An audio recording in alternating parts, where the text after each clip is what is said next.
Alwal food poison ఘటనలో బాధితుల సంఖ్య పెరుగుతోంది. 17 మంది బాధితులు ఆసుపత్రిలో ట్రీట్మెంట్ తీసుకుంటున్నారు. బొల్లారం ఆసుపత్రిలో ఉన్న పేషెంట్ల ఆరోగ్యం నిలకడగానే ఉందని చెబుతున్నారు. రోగుల నుంచి సేకరించిన శాంపిల్స్ తో వాటితో మరికొన్ని రిపోర్ట్స్ రావాల్సి ఉందని చెప్పారు. సాల్మొనెల్లా బ్యాక్టీరియా బారిన పడితే తీవ్రమైన వాంతులు, విరేచనాలు అవుతాయని చెప్పారు డాక్టర్స్.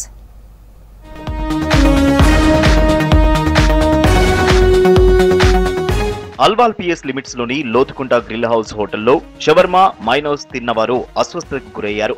మొదటగా 4 మాత్రమే వాంతులు, విరేచనాలకు గురవగా ప్రస్తుతం ఆ బాధితుల సంఖ్య 17కు చేరింది. గ్రిల్ హౌస్ లో ఈ నెల 13న 17 మంది వ్యక్తులు మయోనైజ్ తో పాటు షవర్మా తిన్నారు. తిన్న కాసేపటికి అందులో 4 వాంతులు చేసుకోగా వారిని సుచిత్రలోని ఓ ప్రైవేట్ హాస్పిటల్లో జాయిన్ చేశారు. ఇక మరో 13 మంది కూడా వాంతులు, విరేచనాలు కావడంతో వారిని బొల్లారంలోని ఓ ప్రైవేట్ హాస్పిటల్లో చేరి చికిత్స తీసుకుంటున్నారు. షవర్మా తిని ఫుడ్ పాయిజన్ తీసుకు నేను, మా అక్క, మా అమ్మ. 1 తిన్నది, నేను హాఫ్ తిన్నా, ఆయన 1.5 తిన్నాడు. కానీ చాలా నరకం అనుభవించినాం. మళ్ళీ జన్మ ఎత్తినాం మేము. అంత నరకం అనుభవించినాం.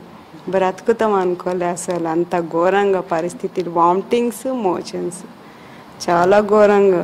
బాధితుల ఫిర్యాదు మేరకు జీహెచ్ఎంసీ అధికారులు దర్యాప్తు చేపట్టారు. వైద్య నివేదిక ఆధారంగా బాధితులు కలుషిత ఆహారంతోనే అస్వస్థతకు గురైనట్లు అధికారులు గుర్తించారు. పోలీసులు గ్రిల్ హౌస్ హోటల్ నిర్వాహకుడిని అరెస్టు చేశారు. హోటల్ నిర్వాహకులు శుభ్రత పాటించకపోవడంతో బాధితులు అస్వస్థతకు గురయ్యారన్నారు జీహెచ్ఎంసీ అధికారులు.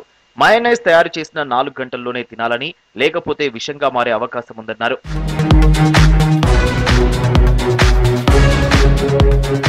బొల్లారం కంటోన్మెంట్ ఆసుపత్రిలో ఉన్న పేషెంట్ల ఆరోగ్యం నిలకడగానే ఉందన్నారు డాక్టర్ జీవన్ సాయి. రోగుల నుంచి శాంపిల్స్ తీసుకున్నామని, మరికొన్ని రిపోర్టులు రావాల్సి ఉందన్నారు. బాధితుల రక్తంలో హానికర సాల్మొనెల్లా బ్యాక్టీరియా ఉన్నాయన్నారు. సాల్మొనెల్లా బ్యాక్టీరియా బారిన పడితే తీవ్రమైన వాంతులు, విరేచనాలు అవుతాయని చెప్పారు. 11 మెంబర్స్ దాదాపుగా అడ్మిట్ అయ్యారండి మా దగ్గర. ఈరోజు మార్నింగ్ కూడా ఒక కేసు వచ్చింది, 12th మెంబర్. తను నాట్ విల్లింగ్ ఫర్ అడ్మిషన్. మళ్ళీ ఇంట్లో మాట్లాడి దాన్ని బట్టి చూస్తామన్నారు. ఈ 11 మెంబర్స్లో కూడా ఎవరికి సివియారిటీ అంతేం లేదు.